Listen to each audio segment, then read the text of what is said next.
Hi everyone, my name is Samantha and I'm going to be informing you on my career choice as a personal financial advisor and how I can use this vocation to demonstrate God's values. Matthew 6:24 states, "No one can serve two masters. Either you will hate one and love the other, or you will be devoted to one and despise the other. No one can love both God and money." So this Bible verse is one of the reasons that I chose to be a personal financial advisor. I want to use this vocation to serve as a platform to promote God's values such as humility, diligence, self-discipline, generosity, and family. By a show of hands, who here has been so financially stressed that they haven't been able to experience the joyous moments of life?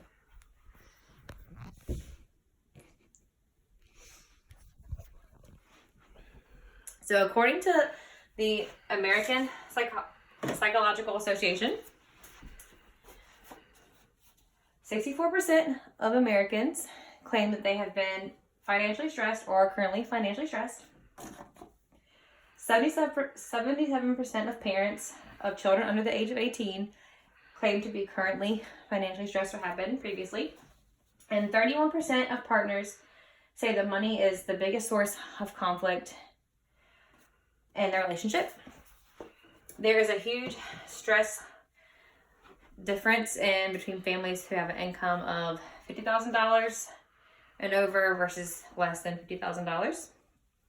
So as a 24-year-old single mother of a 5-year-old who makes less than $50,000, I fall in all three of those categories. And I think I just got so tired of being so financially stressed all the time that I went back to school, and this is my second semester, and I want to go to school to be a financial advisor to help other people learn to manage money. So cultivating a career as a personal finance advisor, I hope to help people develop financial plans that lessen the financial stress in their lives, which will allow them to spend more time appreciating and living out God's values. The values that I mentioned before are humility and peace, generosity, self-discipline, diligence, and family.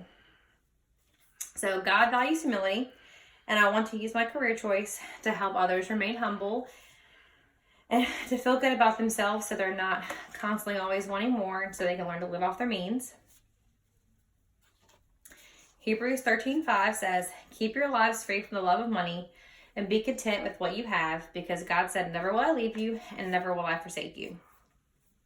So part of this is practicing stewardship.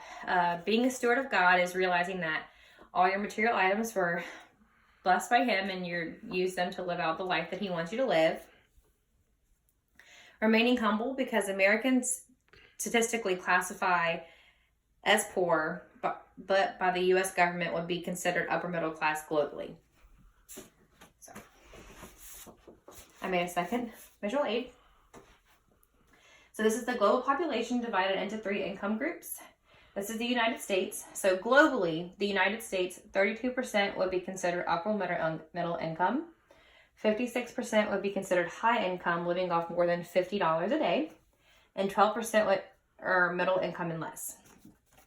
This is the rest of the world.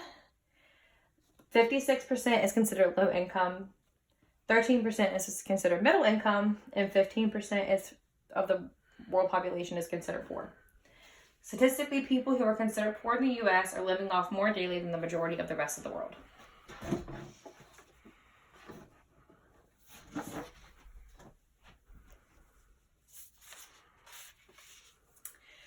Being a steward of God goes hand in hand with giving.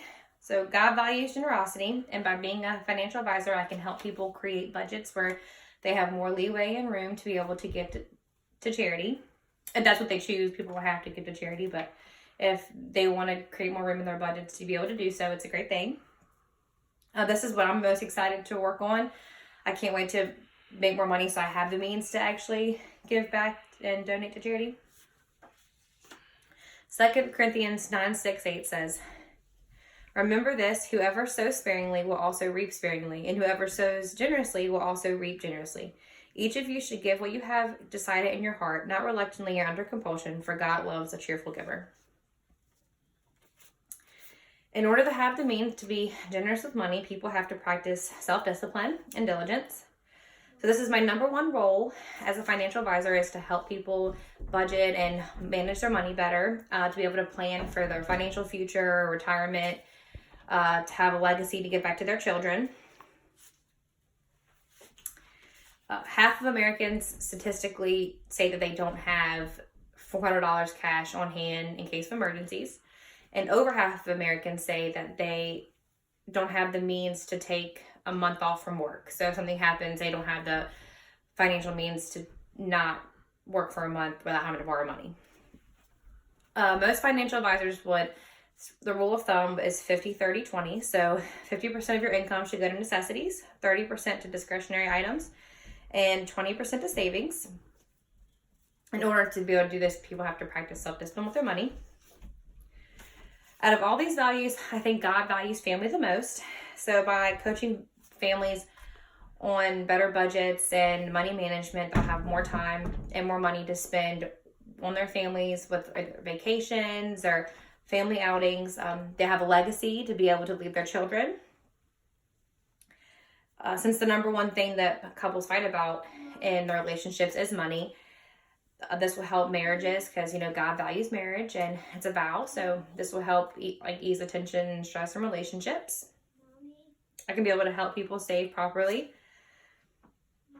Deciding to be a personal financial advisor, I have the utmost faith that I'll be able to help